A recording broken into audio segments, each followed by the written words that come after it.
my name is Carter Terenzini. I am the interim town manager, and the next 30 minutes or so is what we call Talk of the Town, where I try to introduce you to new staff members and the projects that we're working on. Today I have Chris Riley with me, who's been recently hired as our land use administrator. He's been with us about 3 months now. And I guess, Chris, I'll start out asking you to introduce yourself to the folks at home, a little bit about, perhaps where you grew up, the kinds of jobs you've held, went to school, and the like. Sure. Thank you, Carter. Well, as Carter said, I've been here about 3 months, and it's been action-packed for sure, but nothing unusual in terms of what I've done before. I came from the Midwest. I was born in Ohio, and my dad was a GE man in Cincinnati, so when I was 5, we all came out here to Lynn, Massachusetts, and he worked at Lynn Aviation for GE for a long time. So I grew up on the North Shore and spent most of my time on the coast. But a lot of that time, I really sort of longed for the open wilderness and range. And so I love places like Lunenburg, even as a little kid, and going camping and so forth. I love the water too, but really love this whole area. So that's what attracted me, among other things, when I sought this position. But in terms of my interest in planning, I gained that in New Jersey, of all places. I went to school down there, and I wanted to be a private pilot. My father-in-law, my stepfather, had a plane. So I was very fortunate. I did a lot of flying over the great state of New Jersey. People just see the Sopranos and the Turnpike, and they don't think it's very attractive, but much of New Jersey is absolutely beautiful. And with that experience, I really gained an appreciation of land use, how it changes, and all the sort of hidden wonders out there. And at that time, New Jersey was sort of a hotbed of planning issues like affordable housing and transfer development rights to preserve farmland and transportation-oriented development and transit on demand models and so forth. So it was really good kind of proving ground for me to learn a lot of skills in planning and sort of own my interest. So it was up here, though. I was doing some graduate work at MIT, and in their graduate student lounge, I saw a notice for a job in Quincy as a planner. And so that was my first planning job. And the rest is sort of history, as they say. But I've been all over. My career's been 30 years long, and for the most part, it's been pretty good stints wherever I've gone. They say, planner in any particular place has a shelf life of about 3 to 5 years. And so I've maximized that wherever I've gone pretty much. But I've been down the South Coast. I've been up to Salisbury. I've been to Lincoln. I've been all around. And so I saw when this position became available, a really good opportunity to take all those skills in a variety of places and apply them here, which I wanted to do more at the end of my, approaching this part of my career. Just to be more hands-on. I sort of wear an economic development hat a lot in my profession. And this just seemed like a much broader, more interesting type of landscape with everything that Lunenburg was focusing on that's land use related. So that's how I ended up applying for the position. But it's been great. It's been pretty much, what I anticipated it would be. So I would ask you to address the economic development portion that you've had in the past, because we all need growth, or we all at least want growth from a tax-based standpoint. We may not want growth that creates traffic or pollution of any fashion, and we certainly don't want growth that changes the character of the community to any great degree, because most of us are pretty attached to our surroundings, the character of the community. How do you balance those things? How does Lunenburg, in your view, go about balancing those somewhat competing goals? Yeah, sure.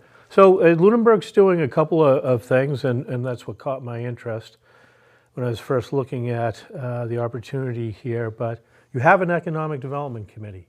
That's unusual for a community the size of Lunenburg. So it shows that you have an interest in and an appreciation of the importance of economic development. And you have some good areas that are zoned for industrial use and a variety of commercial uses. And so I think the town's gone about it appropriately, but you're absolutely right. I don't think anybody has an appetite for major redevelopment or economic growth in this town. It has to be consistent with sort of the farming history and culture in the town, and that's a big part of the sector of the economy out here. And it has to fit in with the overall character of the community, as you say. So very important. You do this through the master plan process, which we're going through right now, sort of identify where the opportunities are. You always want the highest and best uses where you have opportunities. That's planner speak. It's wicked Highest planner and speak, best right? uses, But wicked planner the hell speak. is that?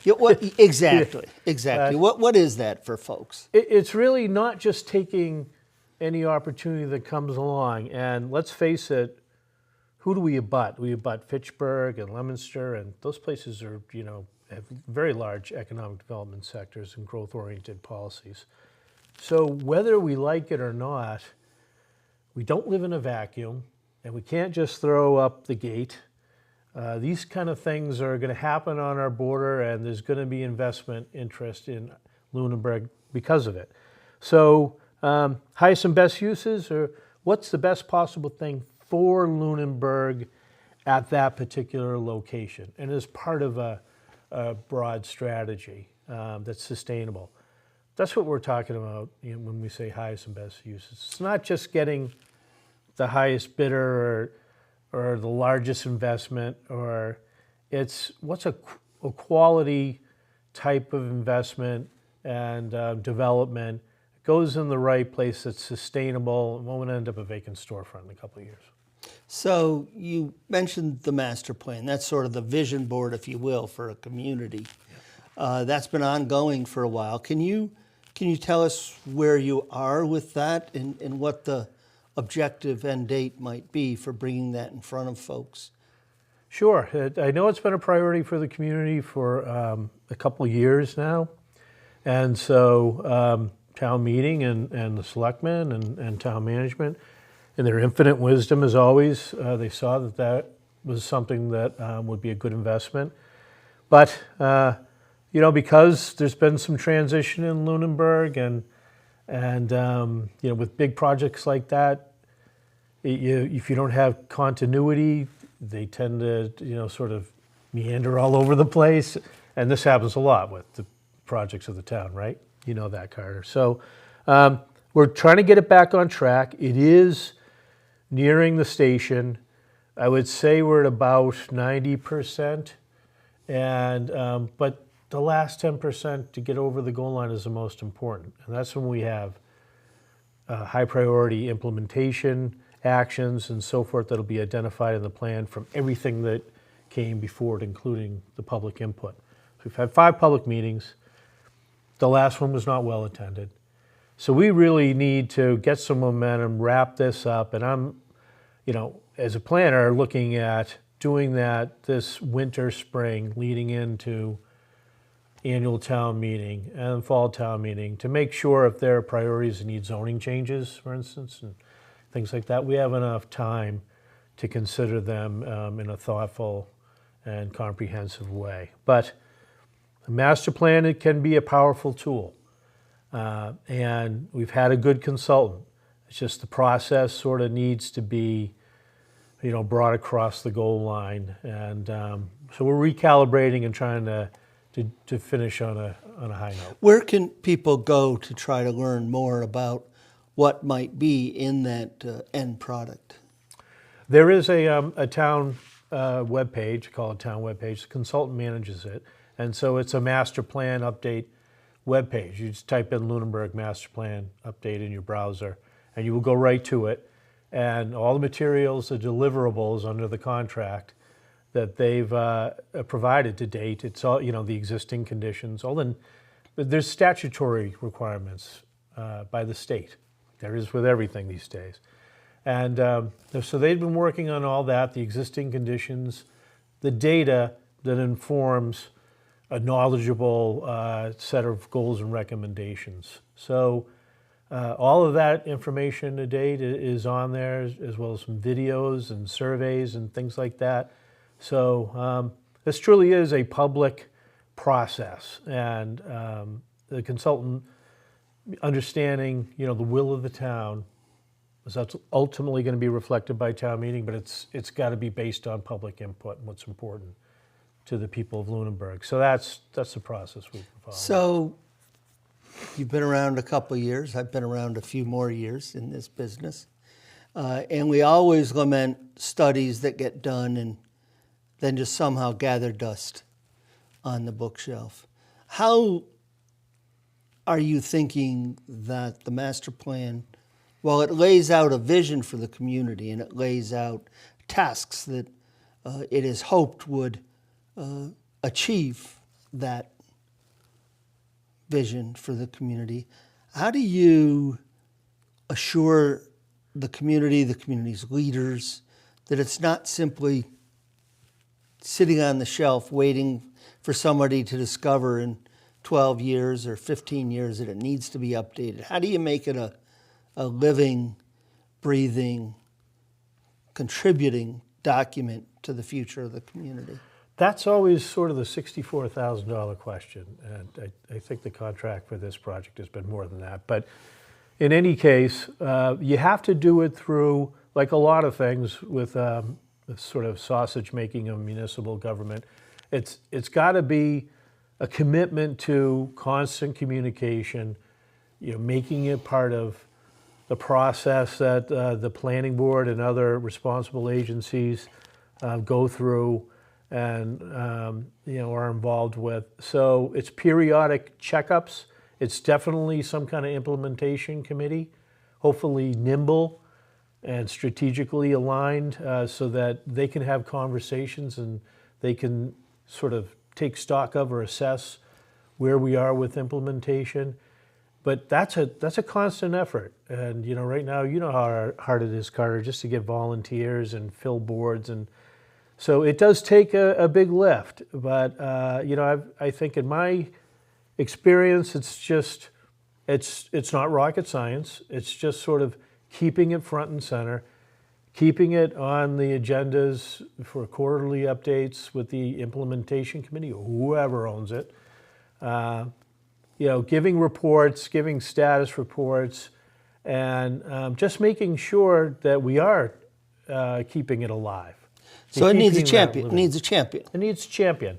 And you'll find by the time it's adopted in 4, 5, 6 months, goes the planning board's statutory authority, town meeting has to get a report on it and approve of it as well. It only makes common sense. But you'll find that we've already done or started several of the high action priority items. But taking stock, making sure the review doesn't happen every 20 years. The master plan lends itself to that with the different elements it has and the short action high priority items in the implementation chapter. So it's designed that way. And, in terms of the planning board that has statutory permitting authority under the statute, the state statute, a powerful board. And it should be utilizing a tool like that to defend its decisions and its deliberations and to point to where, the community wants to see development and projects and applications move. How frequently would you consider a committee should try to refresh its master plan? I think it depends on the community, but what are we doing here? A lot of the master plan in Lunenburg will be maintaining Lunenburg the way it is, because that's special and that's valuable, and that's what people want to see. So everybody, they think the planner's just out to change everything and build big projects, and it's the do nothing option is always there, and it's important, and that should be part of a master plan vision. But we'll in the areas where we want nothing to change, will that be the same in 10 years? That takes work, and that takes focus, and it takes making sure you understand what's going on in Fitchburg and what's going on with investment and development and traffic that is generated by all these things on our border. So the MBTA zoning thing, that's state mandates. That's something that, we're in control of our what goes on here, and we don't have to worry about that sort of stuff. Well, let's come back to that in a minute, because I do want to make a point, which is ironically, folks who want things to stay the same and don't necessarily like regulation, the more you want things to stay the same, actually, the more you end up regulating them, whether it's historic districts or the architectural preservation district, those kinds of things. But yes, so you talked about the master plan and would set up things that are needed for zoning changes. And certainly some are not of our making. They are statutory. And the first thing that you just started to address was the MBTA zoning. Could you explain to folks what that's all about and what we're doing, how that impacts us, and what you're doing to help the community comply with that? Because that is state mandate, and there's, you can talk carrot or stick approach. Yeah, and so I don't think at this point people are surprised anymore to hear or have someone say the state is in the business of producing housing. They see it as an economic development challenge, that we don't have enough housing, so we're losing workers to grow our economy. They see it across the board as something that's proper and the state should be doing. And where does that end up? It hits the ground in municipalities, in local communities. Obviously, it affects the zoning. So their solution right now is for communities who have MBTA-related facilities to mandate that they have to zone for increased density in housing. We don't have a train station or a bus station. We don't, but we're near one. And so they came up with these 4 categories. And obviously, if you've got one, like Fitchburg or Leominster, you're ground zero, and the requirements are pretty daunting. But we are what's considered in the 4th tier down, a small adjacent community. So we've been captured by this. So does that kind of work outwards geographically from where the MBTA rail lines and stations are? Well, fortunately for us, not necessarily, but it's really based on population. Okay. And, certainly whether you have MBTA, which is state transportation facilities, within your borders. And, their thinking or the logic behind it is the state's invested in transportation to serve your community, surrounding communities. You got to do your part, to help us produce more housing that lets people use that transportation. So a good policy, we can debate that, but the impact is landed in Lunenburg, and as an adjacent small community, ours is less than other communities. So we're fortunate that way. But we still have to comply. We have to do it by December of 2025. And what constitutes compliance? We have to come up with a district, and there's a formula for the amount of land area, in our community, 5% of our land area. But there has to be a district that complies for small adjacent communities.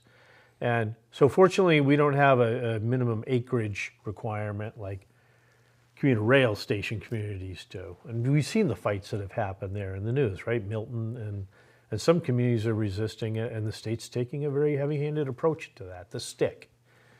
But what's at stake for us if we decide they can't tell us what to do? It is all those funding mechanisms, all the grant mechanisms that I've been involved in as a planner, in many different communities, and it's a great resource. But all those things become, the town becomes ineligible for getting any of those grants if you don't comply. So it's state mandate, it's a law. We got to find a way to make the best effort, but do it in a way that Lunenburg is made whole, and so I think we can do that, but it will be the will of town meeting ultimately. So you say we have to create these districts. That's for the production of housing? Yes. And is that any kind of housing, affordable housing, mixed housing? It's or is it just housing? they have pretty stringent rules. Like they came up with this law, and then they appointed a state agency to come up with more rules about it. And so some of them have been flexible, some of them have not. But we are talking about multifamily housing by right for developers at 15 units to the acre. 15 units to the acre. Okay. So that gets up to about a typical 40B project in this state. So it is similar to that. But I just want to say, for people you'll have plenty of time to get involved with this and hear more about it, but this is not a mandate to build housing, it is just a mandate to zone it. 40B is more a mandate to build housing. It gives developers a right to bypass your local regulations. This does not do that, but it does create the district and the opportunity for development of up to 15 units. So we have to, and is there a minimum amount of acreage that has to be contained in this district? Well, it's not the 50 acres that some of the other higher tier communities have. But it's got to be right size for our community, which is 5% of our overall developable land, whatever that. It's a district of considerable size, about, in our case, 25 acres. Oh, okay. So that's not a small. That's at 15 units per acre. That's not a small size either. We would need to have about 240 units. So you just do the math it's about 20 acres. Yeah. So fortunately, we do have sewer capacity here in the community, and we do have, in some areas, the Lunenburg Water District. So we at least have, based upon what the end result is, the potential to have utilities for that. Yes. And this effort will be assisted by a grant that you've recently applied for, we hope?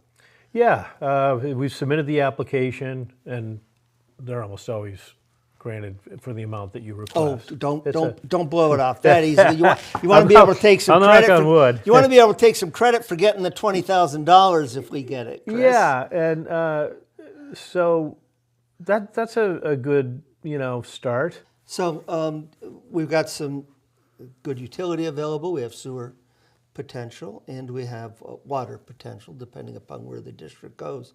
Now, you have recently applied for a grant to help assist in this effort, and hopefully we'll get that. You appeared in front of the select board last week on that. Can you speak to what that money is and where that comes from? Sure. So it's a grant that's available to all of the communities that are seeking compliance or making the effort under this state mandate. And so the state is assisting communities toward compliance. And it's a $20,000 grant. It's managed through the Mass Housing Partnership, which is sort of clearinghouse for all things. Do you know how many communities are involved in this legislation covered by it? I think it's about 140. Yeah, that's the number that I... A lot, yeah. Now, that's not the only item. So we've got master plan. You've come into quite a bit of activity. We've got the MBTA zoning. And we also have the ADU zoning. You want to speak to what that's all about? That's another state statute that we have to comply with. It sure is. It actually goes into effect, I believe, in February. Yeah. So we might have a small gap in here. But yeah. What are ADUs, and what do we have to do about this? ADUs are accessory dwelling units. But we already allow for them, though, don't we? We do, and most communities do. They're commonly called in-law apartments. Mm-hmm. And so most communities have them in their zoning on the books. And normally you go to the Zoning Board of Appeals usually for a special permit. A special permit's sort of a process, and it requires a certain vote. So it's a bit of, for the person that wants to do it in their home, to have a family member stay, maybe an elder family member and so forth. There is this kind of burden, some would say, to go through everything to get that approved. But so the state, in their head, decided this is another way that we can produce housing on the cheap. And so they mandated that now you don't need to get a special permit. Towns can't require it. It's by right. All this stuff is sort of by right. They're approaching this. Let's take the local control and the local regulatory process out, and let's stick the policy and the incentive in. And so this is another example, and it'll be far less of an intensive impact, but nonetheless, it allows for the creation of more housing on single-family lots that otherwise wouldn't have allowed it. So in February, this will become state law, and we're working on getting the zoning right. Getting them lined up. Getting them lined up, and we'll probably use, town council's been recommending a model bylaw to several of their clients. So we'll probably go with that, just to make sure it's really proven and it's been well vetted. So with that, there will be some more local control. I mean, this, like most state mandates lately regarding housing, it is pretty permissive, and it allows more than one accessory dwelling unit, which is usually the maximum you could have. It allows you to do more than one. Can they be freestanding? They can be freestanding, and those ones do require a special permit. Anything above the by right one the state is allowing or mandating, that still requires a special permit. But it's an additional accessory dwelling unit that was not allowed before. So this is, on every single lot in our single-family districts, this is another way to create housing that wasn't allowed before. Is that a challenge for local control? Yeah, I would say it is.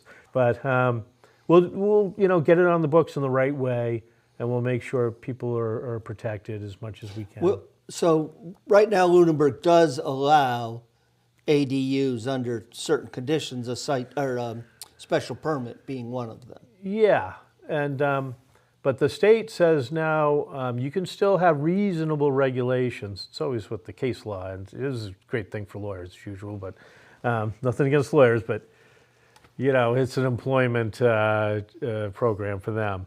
But reasonable regulation, but you cannot require that it be owner occupied. You cannot require that it be attached. There's a lot of things you can't require. You cannot require that it has a certain setback or parking requirements.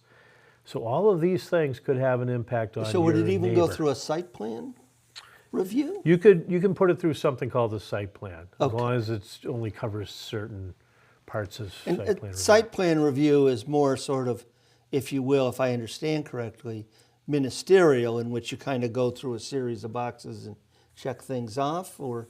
You can't typically deny it. It's not in the state statute, the zoning enabling Right. statute, like special permits or variances are.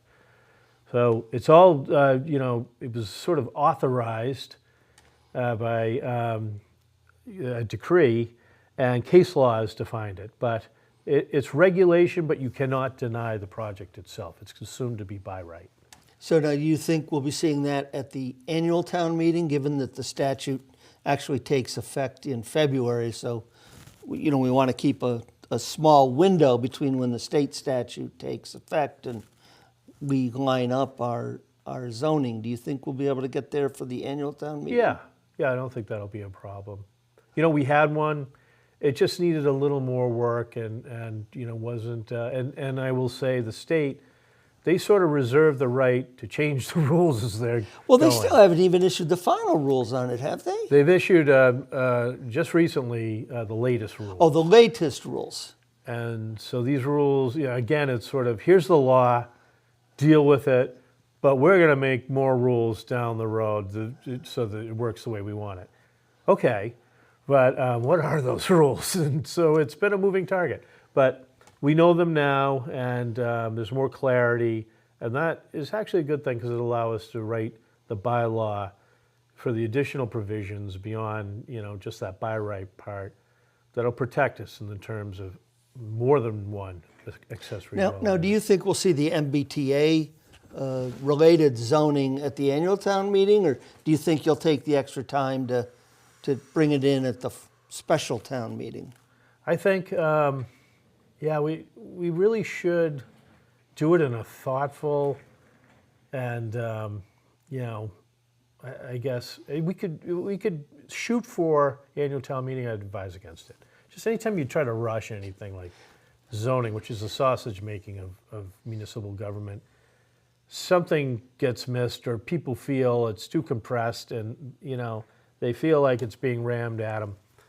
I think we should take a thoughtful approach, get the consultant on board, help the planning board with public engagement, lots of public meetings, get everything in, and then be prepared for a fall town meeting. Make the best possible preparation and argument.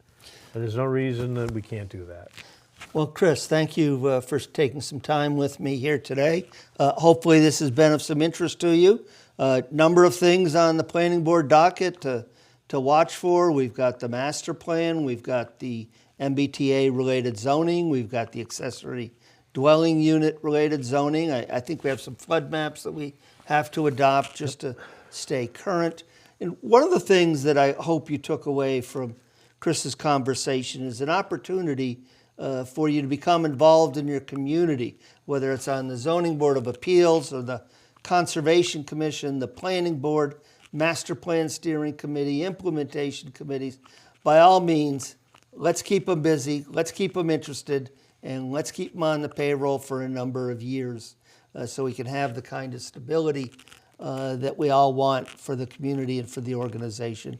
Thank you very much. Thank you, Carter. Thank you.